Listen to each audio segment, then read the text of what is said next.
comencé a pensar de todas las enseñanzas que la vida de David nos podía dar, ¿no? La verdad que yo no soy como Urias, que dice no a veces, ¿no? Que dice no siempre y con tanta firmeza. Más bien, en mi vida he cometido muchas fallas, muchas faltas, y la verdad que no estoy orgulloso de eso, pero le he fallado a Dios muchas veces, ¿no? He pecado, he desobedecido, he mentido, he manipulado, he exagerado, he sido hipócrita, y la verdad que yo decía, bueno, quisiera compartir con mis hermanos este de repente proceso que vivió David para llegar a ese punto de cometer ese pecado tan fuerte, ¿no? Este, y eso es lo que quería compartir con ustedes esta mañana, ¿no? Que es como que, no sé si una continuación, pero sí está directamente relacionado con qué podemos aprender de la vida del rey David, ¿no? Eh, y todo en esta historia se remonta a cuando David es escogido, ¿no? Eh, y, y Dios le dice a Samuel, le dice, llena tu cuerno de aceite y ven, te enviaré a Isaí de Belén, porque de sus hijos me he provisto un rey, ¿no? Entonces, y el primer versículo habla en primera de Samuel 16:5, dice, y él respondió, sí, vengo a ofrecer sacrificio a Jehová, santificaos y venid conmigo al sacrificio. Y santificando él a Isaí y a sus hijos, los llamó al sacrificio. Y la historia es que él viene y comienza a llamar a sus hijos, ¿no? Isaí tenía 8 hijos, ¿no? Y los comienza a llamar. Y vino uno y no era. Y vino otro y no era el escogido. Este, y, y acá hay unas palabras que siempre uno tiene que tener en cuenta, ¿no? Lo que le dice Jehová a Samuel. Es importante saber lo que Dios mira en nosotros, ¿no?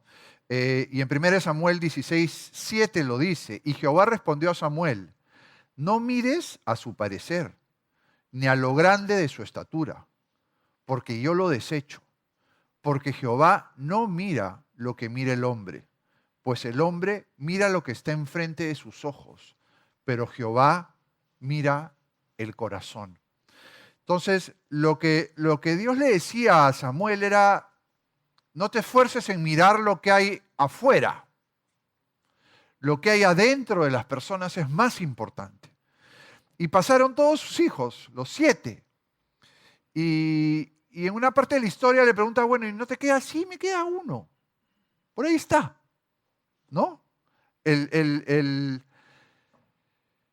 menor en esa época, el hijo primogénito era pues, tenía una posición importante dentro de la familia, ¿no? Y, y bueno, lo mandan llamar y en primera de Samuel 16 dice, y envió pues por él y le hizo entrar, y era rubio, hermoso de ojos y de buen parecer. Entonces Jehová dijo, levántate y úngelo, porque este es. Y Samuel tomó el cuerno del aceite y lo ungió en medio de sus hermanos. Y desde aquel día en adelante el Espíritu de Jehová vino sobre David. Se levantó luego Samuel y se volvió a Ramá. Y acá es la primera coincidencia que todos nosotros tenemos con David, que Dios lo escogió. Y Dios te ha escogido a ti. Dentro de todos los que hay, te ha escogido a ti. Tú eres especial para Él. A nosotros nos convirtió en principesas y príncipes. A David lo escogió como rey. En Efesios 1:4 la palabra lo dice, según nos escogió en Él antes de la fundación del mundo, para que fuésemos santos y sin manchas delante de Él. Entonces, Yo trataba de pensar mi vida y la vida de David, qué coincidencias podemos encontrar. Y van a haber seguramente coincidencias en lo bueno y en lo malo también.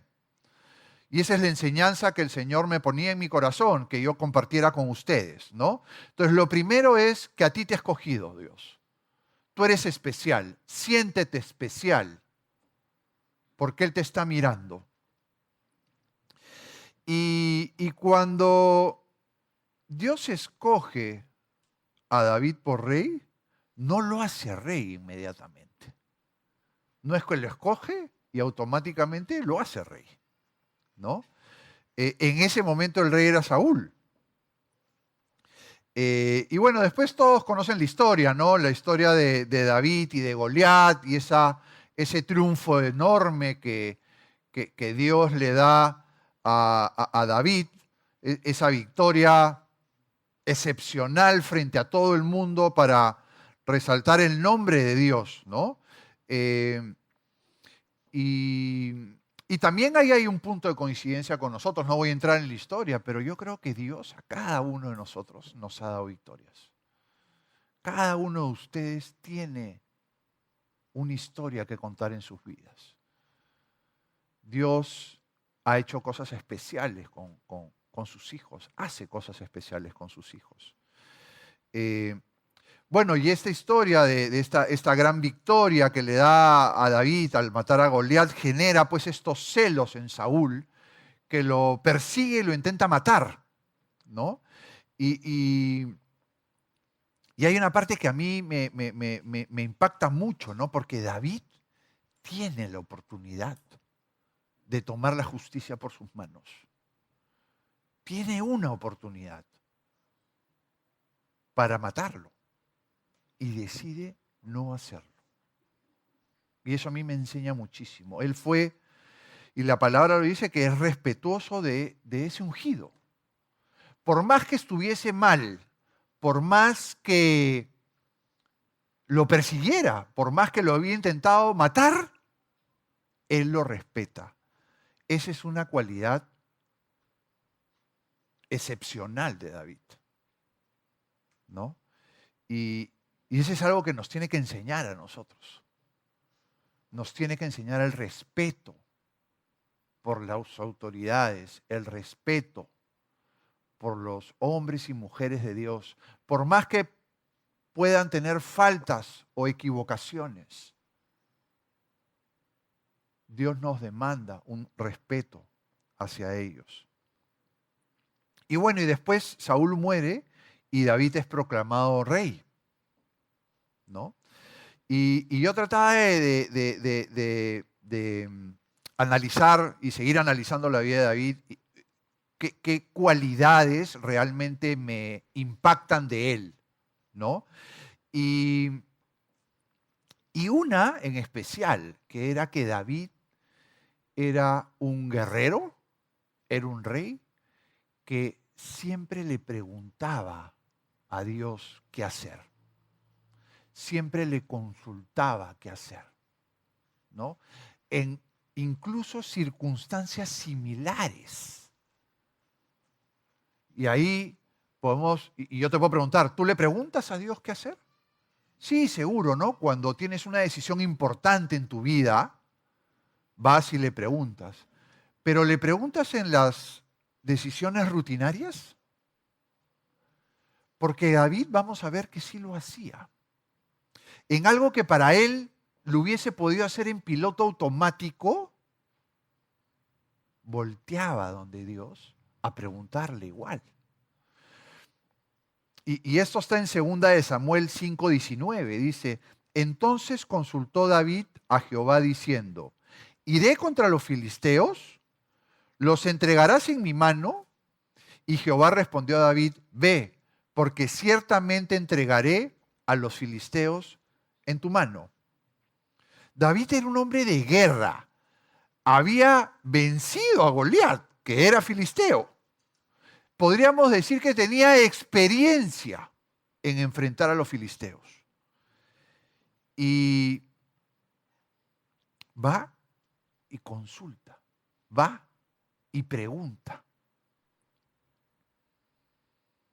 Y yo tengo que reconocer que muchas veces no le consulto a Dios lo que hago. A veces ya lo hago tantas veces que simplemente no lo consulto. Y esa historia es increíble porque obviamente derrota a los filisteos, ¿no? Pero los filisteos vuelven a venir. Y tú podrás decir, bueno, me dio la fórmula la primera vez para derrotar a los filisteos, lo hago de nuevo, ¿no? El mundo dice, lo que resulta no lo cambies, ¿no? Entonces, no fue así, porque miren, en 2 de Samuel 5:22 dice, y los filisteos volvieron a venir y se extendieron en el valle de Refaim. Y consultando David a Jehová, él le respondió. La primera vez le había dicho, ve, anda. Pero miren lo que le dice ahora. No subas, sino rodéalos, y vendrás a ellos enfrente de las balsameras. Y cuando oigas ruido como de marcha por las copas de las balsameras, entonces te moverás, porque Jehová saldrá delante de ti a herir el campamento de los filisteos. Y David lo hizo así, como Jehová se lo había mandado, e hirió a los filisteos desde Geba hasta Gesar. Entonces, había una situación similar, pero David fue obediente y quiso preguntarle a Dios nuevamente. Y Dios, y acá a mí me pasa muchas veces, que uno puede tener sus experiencias, sus capacidades, su inteligencia, pero la sabiduría espiritual desbarata todo lo que tú puedes haber construido en tu mente y en tu raciocinio. Y eso es lo que pasaba acá. Le dio una solución y una estrategia totalmente diferente a la primera. Misma situación, diferente estrategia. Y lo más bonito es que David fue obediente, ¿no? Ante ese cambio de estrategia, David fue obediente. Entonces, acá tenemos que David fue escogido, David era un guerrero que le preguntaba a Dios qué hacer, que no solamente le preguntaba, sino obedecía lo que Dios le decía. Y otra cosa que a mí me impactó mucho es que David era un guerrero sumamente agradecido. Y acá yo les quiero contar algo que me pasó a mí, porque yo me considero agradecido con Dios, pero a veces no sé qué me pasa, la verdad, ¿no? El día lunes tenía que revalidar mi brevete y tenía que ir a dar un examen de conocimientos del brevete. Entonces yo muy diligente, comienzo a estudiar, me compro mi panfletito, lo leo. No sé, hablo con Martín y Martincito me dice, no, que hay unos simulacros, ¿no? Entonces entro a dar los simulacros y el examen tenía 40 preguntas y tenías que pasar con 35 buenas, ¿no? Entonces doy mi primer simulacro, 30. Entonces regreso al panfletito que tenía 200 y pico preguntas, me las vuelvo a leer todas. Doy otro simulacro, 32. Ya, digo, bueno, me aprenderé los simulacros, ¿no? Vuelvo a dar el simulacro me cambiaban las preguntas, no eran las mismas, ¿no? 31. Y llegó el día del examen, ¿no? Entonces estaba ahí, oh, Señor Jesús, por favor, ayúdame, porque no voy a pasar. Entonces voy al simulacro, para esto una cola, 7:30 de la mañana, el examen comenzaba a las 8. Unos nervios en la cola, la gente estaba, pero se comía yo. Entonces, bueno, entramos al examen y yo antes de dar el examen tenía 40 minutos, bueno, hago una oración. Realmente la necesitaba. Y entonces le digo, Señor, te encomiendo esto, que sea tu voluntad, ¿no? Entonces comenzaban las preguntas, esta sí la sé, esta la he leído, esta no. Y de repente la quinta, uy, ¿y esta? Esta no la he visto en ningún lado. Entonces trataba de pensar todo y pensaba, Señor, por favor, ayúdame. Y cada vez que marcaba la respuesta decía, Señor, que sea tu voluntad. Entonces seguía avanzando, la siguiente pregunta, y llegaba otra que tampoco la sabía. Señor, que sea tu voluntad. Entonces llego a la pregunta 40 y había dicho, Señor, que sea tu voluntad 10 veces. Y yo decía, Señor, antes de marcar enviar, vuelvo a hacer una oración. Tenía tiempo, me quedaba tiempo ahí, ¿no? Entonces, nada, marqué enviar y de ahí le dije, Señor, quería saber si había pasado o no había pasado, no. Pase a otro lugar. Entonces te mandan a otro lugar a hacer una cola, ¿no? Entonces yo todo esto oraba y le decía, Señor, por favor, ayúdame, Señor. No sé por qué estaba angustiado. Yo creo que era como que era todo el ambiente era tenso, ¿no? Entonces era una cola y yo era el número 20, ¿no? Era una tripita así que iba y venía, pero todos estábamos juntos. Y pasaba uno a una ventanilla y la señorita de la ventanilla te pedía tu DNI, ponías tu huella y te decía si habías aprobado o habías desaprobado. Entonces era cada reacción, ¿no? El que aprueba, bien. Otro, creo que bailes. Otro salía como un muerto, ¿no? Y era horrible. Yo estaba más nervioso todavía en la fila, ¿no? Porque eran todas estas reacciones ante esto, ¿no?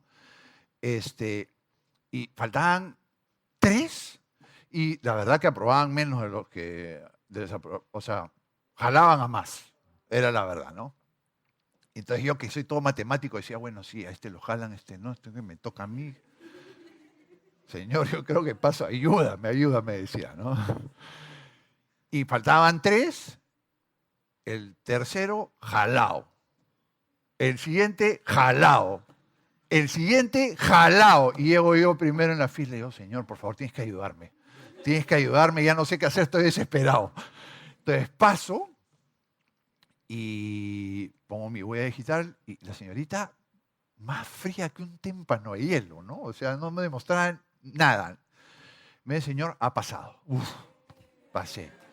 Entonces me fui y yo decía, Señor, gracias realmente, ¿no? Había, no sé si champeado 10, pero tú me habías ayudado, ¿no? Entonces me voy camino a mi oficina y eran como las 9 de la mañana, realmente agradecido con Dios, ¿no? Realmente agradecido.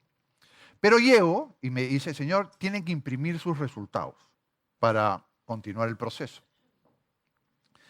Y acá viene la parte no tan bonita, ¿ya? Porque el hombre y la mujer somos así, ¿no? Llego, entro a la oficina, prendo mi computadora, pum, correo, el examen.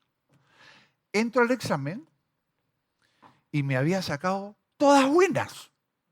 Había sacado el puntaje máximo. 40 sobre 40. Pero miren cómo es la naturaleza humana. Automáticamente me creí lo máximo. Le escribí a mi hijo por WhatsApp, oye, compadre, me saqué 40 y tú 39, estás en nada, le digo. ¿Cómo es el ser humano? Automáticamente me había olvidado que había estado temblando como un perro en la cola. Y automáticamente creía que era yo, que eran mis capacidades, nuevamente. ¿No? Y eso está mal. Y eso nos pasa muchas veces, que no reconocemos que nuestras victorias son las victorias de Dios. No son nuestras capacidades, no son nuestras diligencias. Hay un versículo que yo siempre lo repito en mi familia que dice: el caballo se prepara para la batalla, mas de Jehová es la victoria. Y David es un buen ejemplo para eso. Era un hombre agradecido. En Primera de Crónicas 29:10 dice: asimismo se alegró mucho el rey David y bendijo a Jehová delante de toda la congregación, y dijo David: bendito seas tú, oh Jehová, Dios de Israel, nuestro Padre, desde el siglo y hasta el siglo. Tuya es, oh Jehová, la magnificencia y el poder, la gloria, la victoria y el honor, porque todas las cosas que están en los cielos y en la tierra son tuyas. Tuyo, oh Jehová, es el reino, y tú eres excelso sobre todos. Y eso es lo que decía David, y eso es lo que nosotros debemos ser, agradecidos con Dios cuando nos da esas victorias. En el Salmo 32, 8 dice, te haré entender y te enseñaré el camino en que debes andar, sobre ti fijaré mis ojos.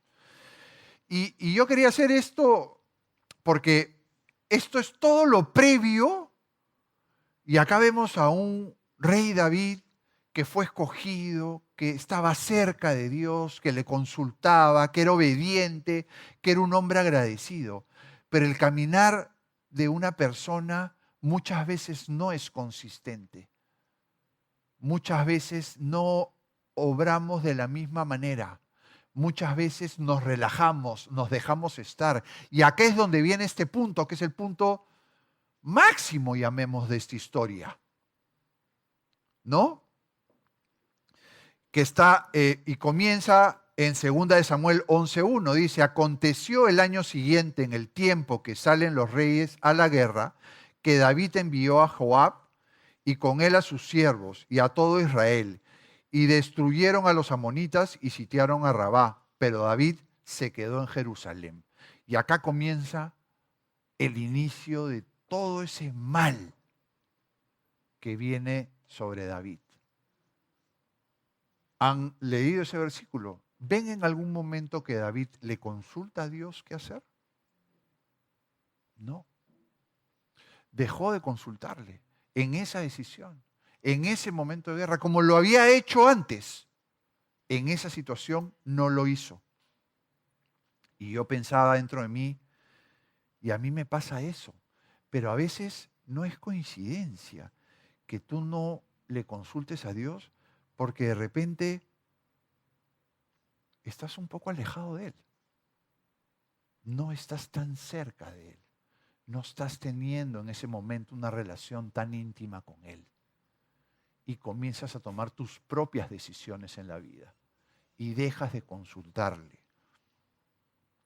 Y ahí, hermanos, nosotros estamos expuestos, estamos vulnerables, estamos sin su protección, como lo estuvo David en ese momento. Porque David toma esa decisión de no ir a la guerra y de quedarse. Y ahí es donde se genera un espacio para que lo que compartió Mónica la semana pasada, pase lo que pase, ¿no? Acuérdate de este versículo, está en el Salmo 73, 28. Hay que acordarnos, porque dice, en cuanto a mí, el acercarme a Dios es el bien. He puesto en Jehová el Señor mi esperanza, para contar todas tus obras. O sea, lo que nos dice la palabra es que cuando nosotros nos acercamos a Dios, eso es bueno, eso es para bien. Pero aún así, no lo hacemos. Aún así, en nuestro caminar hay momentos donde estamos lejos de Dios, como seguramente David estaba acá. Al no consultarle, podríamos entender que no estaba tan cercano a Él.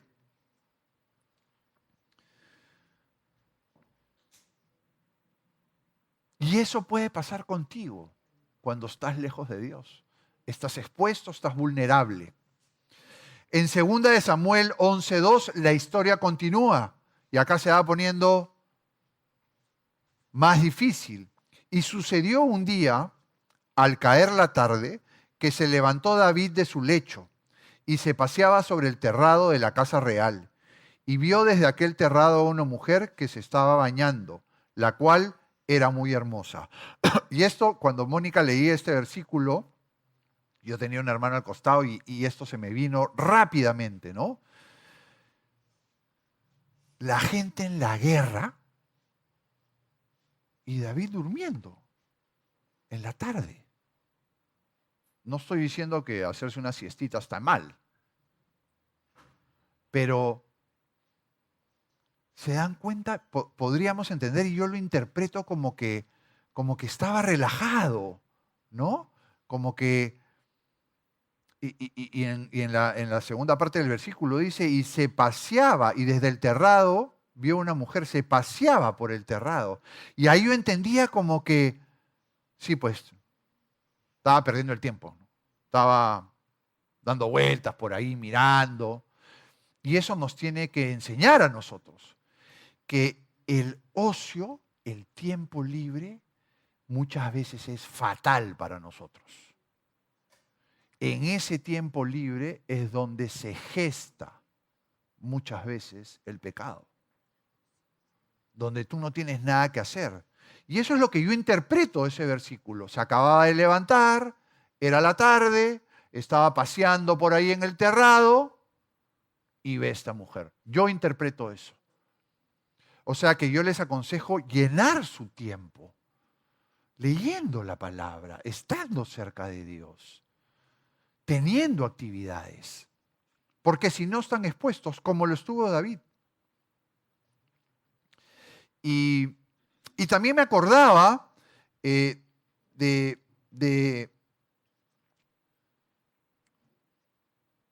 una vez leí un pastor de jóvenes que daba unos consejos a los jóvenes, ¿no?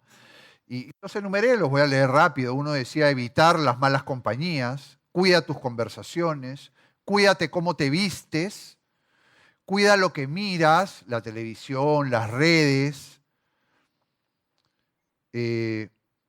No tengas mucho tiempo libre, decía, ¿no? Llena de actividades tu tiempo. No participes en citas, dedica mucho tiempo a la lectura de la palabra y tenga a Jesucristo en su corazón. Pero una de las consejos que a mí me llamó la atención era cuídate de las segundas miradas, decía. Cuídate de las segundas miradas. ¿Por qué? Porque la primera mirada tú no la puedes controlar. Es la que se te cruza, ¿no? Pero la segunda mirada sí es una decisión tuya. Y eso es lo que pasó con David. David no es que Betsabé pasó, David la miró. Además estaba desde un terrado y vio que era hermosa, ¿no? Esa segunda mirada a ti te convierte en responsable de ese acto. Ese acto que tú haces voluntario de mirar algo por segunda vez es algo que tú podrías controlar. La primera mirada no. Es como cuando vas a un matrimonio, ¿no? Pasas y ves la mesa de postres y pasas. Y de ahí te vas y de ahí vas al baño y la vuelves a mirar y uff, ya fuiste ya. Vas a caer, vas a resbalar por la mesa de postres de todas maneras. Es como cuando ves a una mujer o a un hombre que te puede parecer atractivo y pasa delante de ti, lo ves y no pasa nada. ¿Eso lo puedo yo evitar? ¿Lo puedes tú evitar? No. Pero ¿qué pasa si lo buscas? Si lo vuelves a mirar o la vuelves a mirar, ¿no? Yo tengo una historia que nunca le he contado, que fue hace algunos años, hace 5 años más o menos, que yo había acompañado a mi hija a un torneo y tenía que caminar hacia el auto. Era en un club y yo tenía que caminar, era un camino estrecho como de unos 50 metros. Y yo tenía que caminar. Era acá en el club Los Incas, acá cerca. Y cuando camino, al fondo veo a una mujer, ¿no? Alta, delgada. Entonces digo, bueno, una mujer guapa, ¿no? Entonces la veo de lejos y yo la verdad que sí me cuido mucho de lo que veo. Entonces no miraba el piso, miraba, me hacía el loco, miraba el piso. Y esta chica venía caminando hacia mí y yo iba hacia ella, ¿no? Entonces yo miraba el piso, pero ya hay un momento que bueno, tenía que levantar la cabeza, no podía también estar con la cabeza enterrada, ¿no? Y entonces la veo venir, la veo venir, la veo venir. Y yo, qué guapa esta chica, ¿no? Entonces seguía viniendo y ahí me puse feliz. ¿Saben por qué me puse feliz? Porque era mi esposa. Entonces cuando vino la abracé y la besé. Y le digo al oído a Marilú, estoy feliz porque eras tú. Pero qué importante es, como hombres y como mujeres, cuidar lo que vemos. Siempre se ha dicho que de todos los sentidos, el principal sentido que te lleva a los pecados es la vista. En ese momento yo tuve la dicha de que era mi esposa. Y mi alumno me decía, pero ¿por qué me abrazas tanto? Me decía. Y yo realmente estaba contento. Pero eso es lo que le pasó a David. David miró lo que no debía ver. ¿Y cuál es el siguiente paso después de mirar? Es codiciar. Y eso es lo que pasó con David. David codició a esa mujer. En 2 Samuel 11:3 dice, envió David a preguntar por aquella mujer y le dijeron, aquella es Betsabé, hija de Eliam, mujer de Urías Eteo. Él se interesó por ella, pero ya cuando codició, ya estás totalmente nublado. Y aquí es importante que sepamos en qué momento estamos cada vez más expuestos al pecado. La pregunta es, cuando tuviste la primera mirada, ¿estabas expuesto? No. Si hubieses tomado una decisión adecuada, te hubieses salvado de ese pecado. Pero cuando ya miraste, ¿estabas más expuesto? Sí. Cuando codiciaste más expuesto, sí, ya estás nublado. A David le dijeron, esta mujer es una mujer casada, y a él ya no le interesaba nada. Ya estaba nublado. Ya estaba obsesionado, no le importó. David miró, codició y consumó el pecado, como lo dice en el versículo 11:4, y envió David mensajeros, y la tomó y vino a él, y él durmió con ella. Luego ella se purificó de su inmundicia y se volvió a su casa. David no le importó nada. Y dice que aquella mujer salió embarazada. Acá hay otra enseñanza que nos dice esta historia. Cuando tú pecas una vez, la cosa no queda ahí. Un pecado trae otro pecado y a otro pecado y a otro pecado. Y esa es la degeneración que vamos a ver en esta historia con David.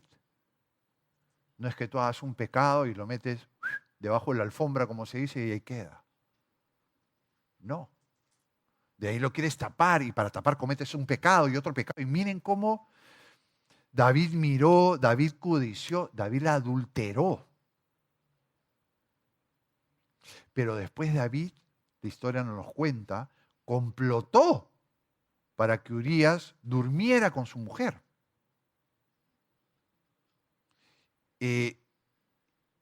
Lo intentó manipular, darle de beber, para que estuviera con ella y que él pensara que era su hijo. Y lo peor de todo es que finalmente cuando vio que nada esto le resultó, David se convirtió en un asesino. La palabra dice, y escribió en la carta diciendo, poned a Urías al frente, en lo más recio de la batalla, y retiraos de él, para que sea herido y muera. Dio esa indicación, ponlo en la parte más recia de la batalla y déjalo solo, para que muera. David planeó este asesinato. Miren cómo el pecado fue creciendo y creciendo y creciendo. Voy a leer unas palabras que le dijo Natán a David, porque después Mónica también comentó que Natán lo enfrenta. Y en el verso 12:7 dice, entonces dijo Natán a David, tú eres aquel hombre. Así ha dicho Jehová, Dios de Israel. Yo te ungí por rey sobre Israel y te liberé de la mano de Saúl y te di la casa de tu señor y las mujeres de tu señor en tu seno. Además te di la casa de Israel y de Judá. Y si esto fuera poco, te habría añadido aún más. ¿Por qué, pues, tuviste en poco la palabra de Jehová, haciendo lo malo delante de sus ojos? A Urías heriste a espada y tomaste por mujer a su mujer, y a él lo mataste con la espada de los hijos de Amón, por lo cual ahora no se apartará jamás de tu casa la espada, por cuanto me menospreciaste y tomaste la mujer de Urías, Eteo, para que fuese tu mujer. Y en este versículo hay un mensaje súper fuerte para nosotros. Primero, que cada vez que tú pecas, que cada vez que tú fallas, tomas en poco la palabra de Jehová. Te importa nada. A Él le estamos faltando el respeto. A Él lo menospreciamos. Tú no pecas contra tu esposo o contra tu esposa o contra tus hijos o contra tus amigos. Pecas contra Dios. Y eso es lo que tenemos que ser conscientes. Primero eso, que nuestros pecados son una ofensa para Dios. Por eso la palabra de Dios se llama, Señor, perdóname por lastimarte. Porque cada vez que tú cometes un pecado, tú lastimas a Dios. Tú ofendes a Dios. Tu pecado es decirle, ¿sabes qué? No me importa lo que tú me dices. No me importa lo que tú me dices. Y sí, de repente tú dirás, sí, pero yo no he matado. Pero has cometido un pecado. Has cometido una falta. Y has tomado en poco a Dios.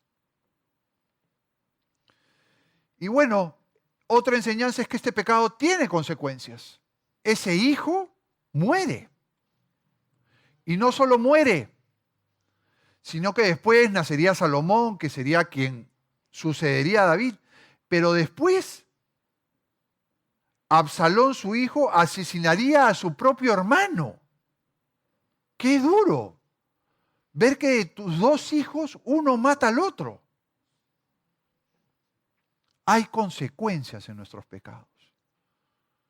Y hasta acá llegamos todos. Cometemos un pecado y estamos acá parados. ¿Qué hacemos? ¿Qué hizo David? Y esa es la enseñanza que yo quiero que nos llevemos esta mañana. Porque sí, podemos ser torpes, podemos cometer un pecado y eso nos lleva a otro y eso nos lleva a otro y nos vemos sin salida y realmente le hemos fallado a Dios, realmente, y ojalá que tengamos un dolor adentro, una convicción de pecado, de que lo que hemos hecho está mal. Ojalá. Pero David nos deja este regalo y está en el Salmo 51. Nos deja ese salmo para que nosotros recurramos a él y lo leamos. Y dice, ten piedad de mí, oh Dios, conforme a tu misericordia, conforme a la multitud de tus piedades, borra mis rebeliones. Lávame más y más de mi maldad y límpiame de mi pecado, porque yo reconozco mis rebeliones y mi pecado está siempre delante de mí. Contra ti solo he pecado y he hecho lo malo delante de tus ojos, para que seas reconocido justo en tu palabra y tenido por puro en tu juicio. Miren qué hermosos. Este salmo lo escribe David después de lo sucedido con Betsabé. Y habla de que Dios nos limpia nuestro pecado, y Dios nos limpia nuestro pecado. ¿Y cómo nos limpia? Acercándonos a Él. Él reconoció su pecado. Dice que rompió los límites, es lo que dice David acá. Y algo hermoso que para mí reconocerlo implica un acto de sujeción, ¿no? Que dice, mi pecado está siempre delante de mí. Ahí no nos podemos creer los puros, los limpios. Siempre nuestro pecado está delante de nosotros. Siempre nuestras fallas, siempre nuestras concupiscencias están delante de nosotros.